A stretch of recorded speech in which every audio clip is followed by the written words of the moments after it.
Time for sports with Rory O'Keefe, a local bantamweight prospect coming up through the amateur ranks that you all should be keeping an eye on.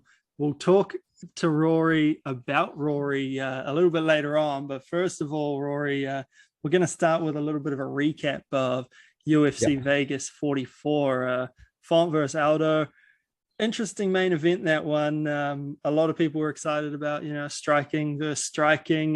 Personally, I thought, 5 rounds just of how Aldo had gone recently, that Font might have come away with it. But, man, Aldo looked like vintage Aldo. Yeah, Aldo looked amazing. I mean, it was good to also see him mixing the legs as well, which is one of the main things I like about vintage Aldo, how he's just chop the leg. It's just been outstanding to me. And for him to kind of bring that back, especially like later in the rounds, was really good to see. And his boxing just like it kept up with Font's as well, with Font having that like an amazing jab, but just he's able to pull off it, counter off it. He did outstanding. It was crazy. Good to watch. This is a guy who's been doing what he's doing for well over 10 years now. It's pretty amazing to just see. I mean, this is a relatively new weight class for him as well. And he's out there, stopping probable title contenders like Rob Font. Yeah. I think that kind of looks like his best weight class. Like naturally, he looks so much better. He's more shredded, and I think he just gets down to that perfect weight at that weight class. So it's good to see him there. He's got a new home. When you saw this matchup, how did you see it going? Well, I'm a pretty big Aldo fan, so I was kind of always on Aldo, but I kind of knew that Rob Font obviously had the good stand up and the good boxing.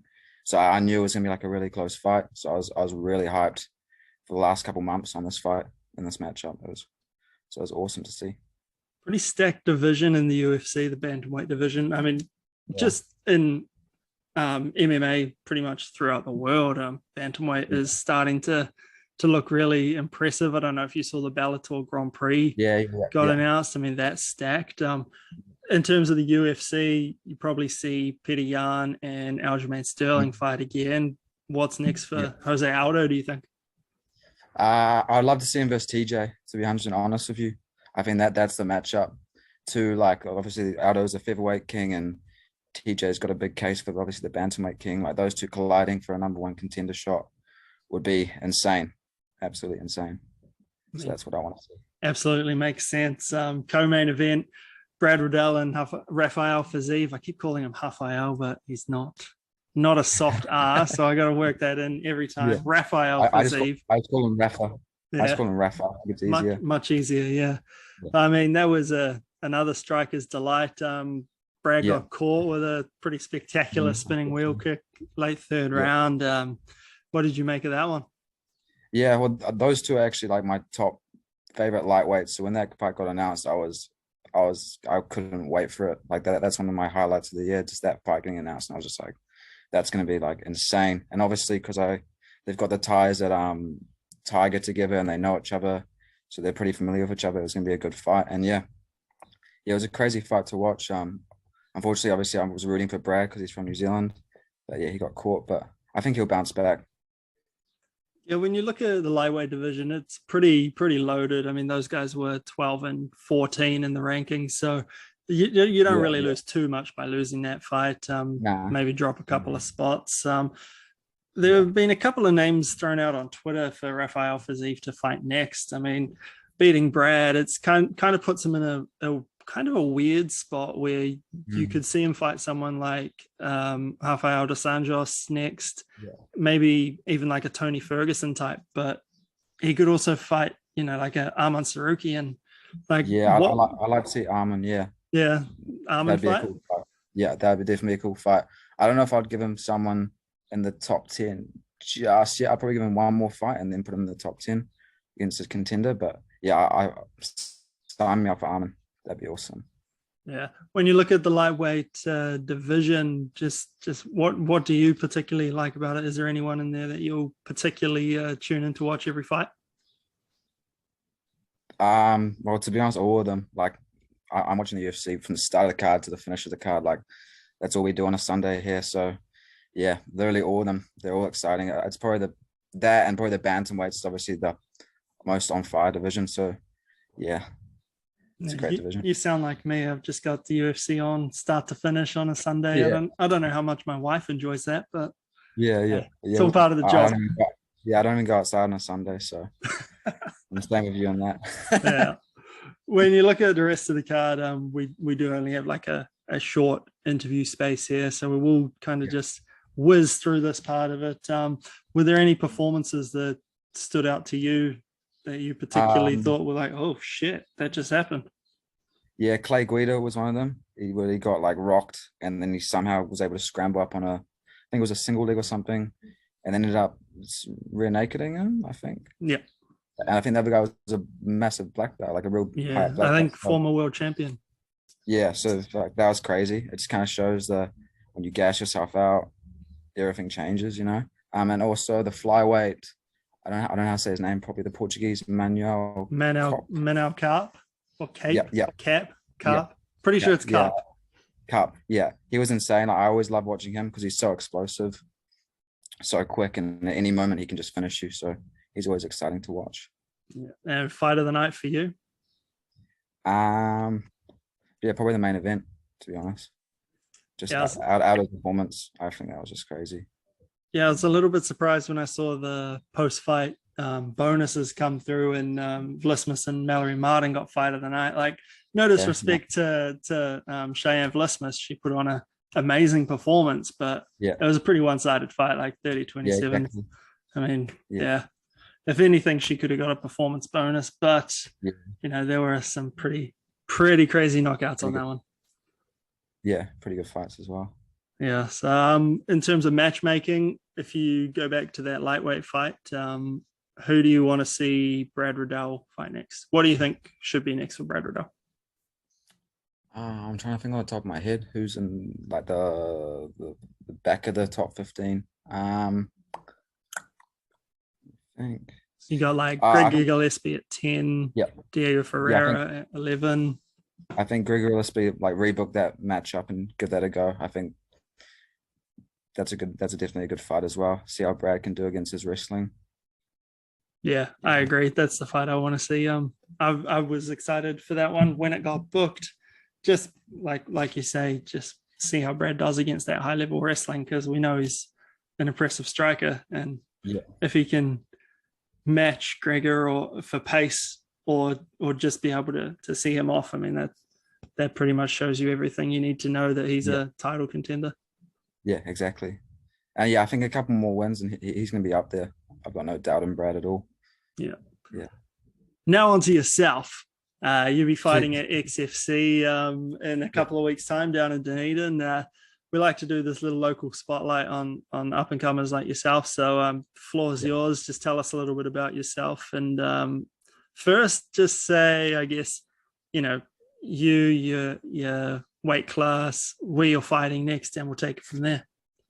Yeah, so I'm a bantamweight. So yeah, I usually fight at bantamweight my whole life. It's kind of been the low 60s where I've kind of been fighting. And then so this next fight is actually at featherweight, because in the South there isn't a whole lot of competition at bantamweight. So I've kind of been forced just to take a fight a weight class above, just because I want to try to get into some ring time just before the end of the year. So it's a good opportunity to also test out the weight classes at the amateur level and kind of see where I'm standing at as well. Yeah. What was your initial thoughts to having to take a featherweight fight? I kind of had to think about it a little bit. I had to talk to my the person who does my dieting and all that sort of stuff, and kind of thought, because it was on like 3-4 weeks, so it's not a huge amount of time to kind of bulk up, because I don't sit too heavy, like, because I'm always training, so I'm always kind of like quite low. So I've just been kind of carving up, not really been. I'm still following a diet, but yeah, just eating real clean and carving up and trying to just put on that bit more weight so I can go on there with a bit more power and test it all out. How are you feeling? Yeah, good. Yeah, so it's a lot easier when you can train with like a lot of carbs in you and a lot more calories. Makes it a lot more better than always trying to cut down, and so it's a good experience. Yeah. So you fight out of Shuriken up here on the North Shore. Yeah. Just tell us a little bit about how you came to the gym. What drew you to mixed martial arts in the first place? Yeah. So, well, throughout my whole life, I was kind of like a overall sportsman. I kind of grew up playing like every sport, like rugby, football, soccer. I did a lot of athletics and sprinting. And I kind of just came to this realization where I was just really demotivated to turn up to practices for all those like sorts of sports. And also the kind of factor where like you can have like an amazing game in rugby, but then your team doesn't win. And it's kind of like I kind of wanted to find something where it was like I put in all the work, I go out there and I perform and I get rewarded for it. So I kind of and I always kind of watched the UFC. So I kind of and I had a couple mates that were down at Shuriken, and it's quite a well-known gym on the shore. So I kind of just turned up there one day, and from then on, just been going hard. When you think back to your first experience walking into the gym, how did it feel?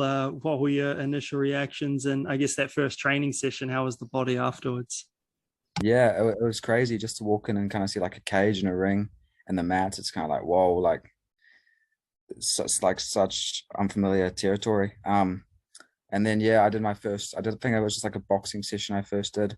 I kind of felt and I left with that like massive dopamine rush, and I was just like, whoa, like I'm addicted. And then kind of from that point onwards, I just kind of kept just showing up at the gym. I even just started coming in the mornings and doing weights or cardio, and then coming back at night after school, because at that point I was at Westlake, so it was just up the road, and I could just come after school and do the trainings after school. Yeah. When you look at yourself in your mixed martial arts base, what would you say your primary sort of discipline is? I would say boxing. I think my hands are what I'm known for. Because I've got quite good movement. I kind of could compare myself to Cody Garbrandt, kind of the in and out movement. I like to move around a lot. But yeah, I'm also not afraid to wrestle if it gets put on the cage and all that sort of stuff. Like I'm not scared there. Yeah, but usually the hands, I like to use my hands the most. What was your first fight like?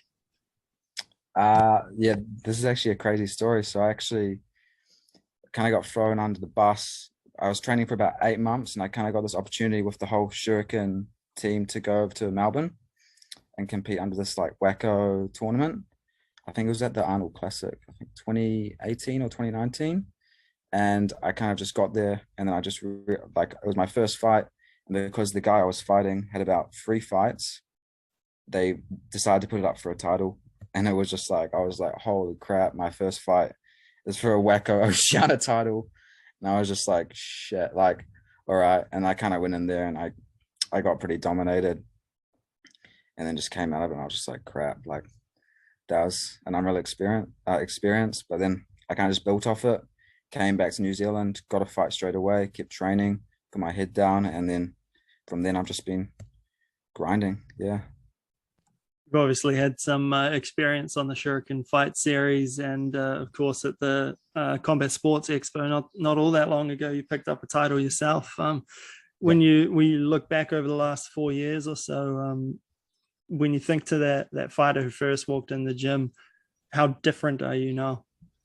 Oh, 100% different. Like it's just crazy how much the gym's kind of matured me at a fast rate. Like compared to the little boy I walked in, like a school kid, like kind of like a lost school kid that didn't really know his path, didn't know what he was going to do in his life, I didn't want to go to uni, I didn't want to do anything. I kind of knew that I wanted to do something in sports, and then to kind of walk in and find fighting and find my passion, it was crazy. So it's definitely changed me, changed me for the better for sure.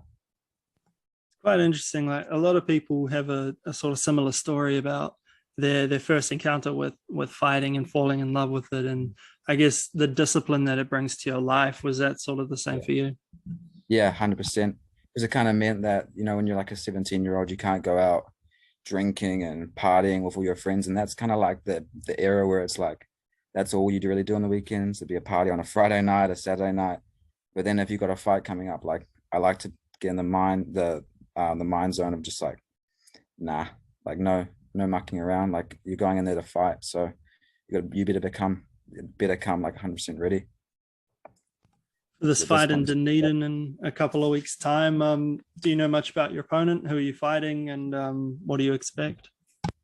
yeah, so he's from I think a gym called EFC in Christchurch. His name's Lex Sally.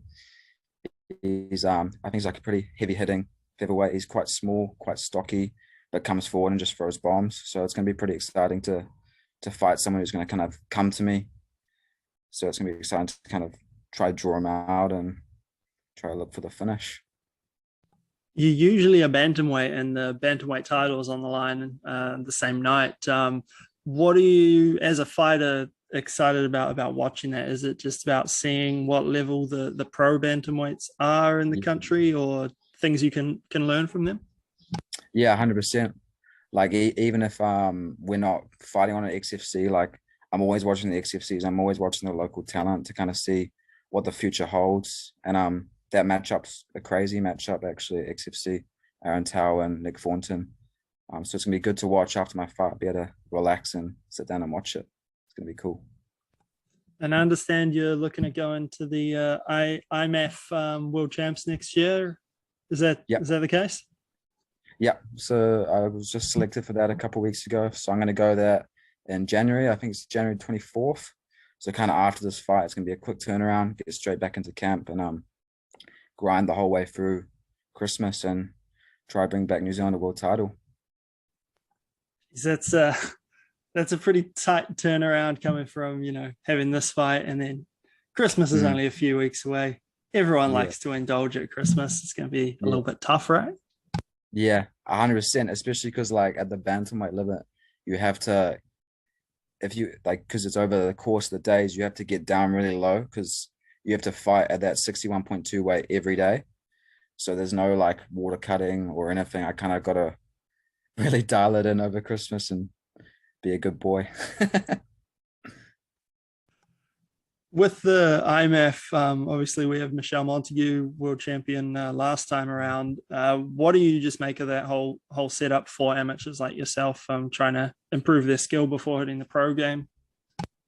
Yeah, it's a crazy platform. Like you've seen with her, she's been able to expand off it like immensely off that world title. And yeah, just going there and versing the best of the best. Like you're not versing local talent, you're versing like the best in the world that gets selected for that country. So that just excites me so much to go over to Abu Dhabi and just test myself. Yeah. I know that got pushed back. It was meant to be a couple of months ago, maybe last month. Sorry. But obviously that got delayed because of COVID, like everything else in the world lately. Would you have gone if it hadn't been delayed? Nah, so I wasn't planning to go because it was in Kazakhstan. So I was kind of like, I'll probably wait it off this year and go next year. But then kind of as it's been brought out again and they've kind of really pushed for it to make a New Zealand team and stuff, I was like, why not? Let's do it. With that being brought forward and you being able to go along to this one, does that sort of speed up any plans that you have, or are you just still sort of set out in terms of following a career path and working toward becoming pro?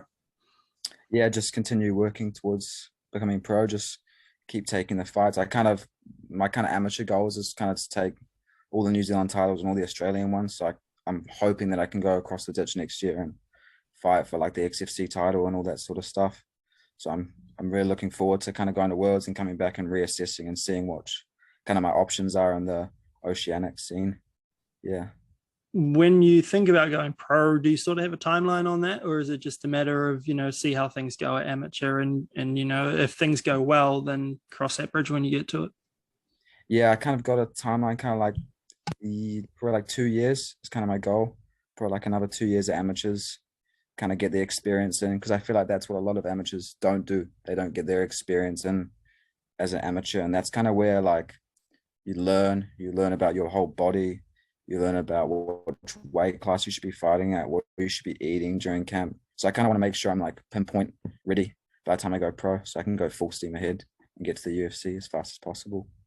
Yeah, it's a really good point you make about figuring out what weight class you should be fighting in, because a lot of fighters do just sort of jump into a weight class that they can make the weight for, but aren't necessarily in the weight class they should be fighting in, and can have a few problems down the line. When you look at weight classes and making weight for yourself, what have those experiences been like? Have you had any nasty weight cuts that have maybe turned you off certain things? Nah, not really. Like I feel like the bantamweight's kind of is my weight at the moment because I'm quite young. I'm still 21. I don't want to absolutely ruin my body, but in the future, especially like more down the pro line, I think the flyweight is what I'm going to be definitely testing, and I'll probably look to test that in kind of the end of my amateur career just to see if it's possible. Because I feel like that's the division I will probably be the best at once I go pro. So yeah, but no bad experiences with weight cutting so That's far. good. That's good. Hopefully things stay that way. Yeah, yeah, I don't want any of that. Yeah, fair enough. I noticed from your title win at the Combat Sports Expo a few months ago, you obviously flew the Scottish flag. Can you tell us a Mm. little bit about your heritage? Why the Scottish flag and not the Kiwi flag? Okay, sweet. Yeah, so my whole mum's side and about half my dad's side is Scottish. So I was actually born in Jersey, the Channel Islands, which is a little island just off England and France. But I've got mostly Scottish blood. So we kind of flew out here when I was about 3 years old. So I'm basically like, I'm a Kiwi, but my whole mum's side came with us. So I kind of got like all the Scots. And for that exact fight, my granddad was in attendance, and he kind of just bring a flag with me, and he passed it on to my friends on the tables, and they kind of threw into the cage, and I kind of just put it up for him. So it was a really cool moment for him to see.